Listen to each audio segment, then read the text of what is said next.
তাকে আমাদের সামনে চিত্রায়িত করেছেন, পোট্রে করেছেন। তিনি বলেছেন, জান্নাতীরা যখন জান্নাতে ঢুকবে, ফেরেশতারা জান্নাতীদেরকে বলবে, ওয়া ইন্না লাকুম আন তাসিহু ফালা তাসকামু আবাদা। ও জান্নাতীরা, তোমরা আজীবন সুস্থ থাকবা, কোনোদিন অসুস্থ হবে না। সুবহানাল্লাহ বলেন। আচ্ছা, আজকের এই মাহফিলে যারা এসেছেন কোনোদিন অসুস্থ হন না, এরকম কে কে আছেন? হাত তোলেন তো দেখি।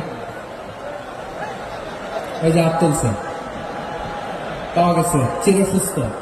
তোমরা কোনোদিন অসুস্থ হও নাই, অসুস্থ হও নাই। তা তুমি আর জান্নাতে যেয়ে কি করবা? তুমি তো জান্নাতেই আছো। তাই ফেরেশতারা বলবে, ইন্না লাকুম আন তাসিহু ফালা তাসকামু আবাদা। এটা এমন জান্নাত, চিরকাল সুস্থ থাকবা, কোনোদিন অসুস্থ হবে না। সুবহানাল্লাহ বলেন। ওয়া ইন্না লাকুম আন তাহইয়াউ ফালা তামুতু আবাদা। তোমরা অমর হবা, মৃত্যু তোমাদের স্পর্শ করবে না। সুবহানাল্লাহ। অমর হওয়ার জন্য আমরা কত কিছু করি। জান্নাতে গেলে অমর হওয়া যাবে, ঠিক কিনা বলেন?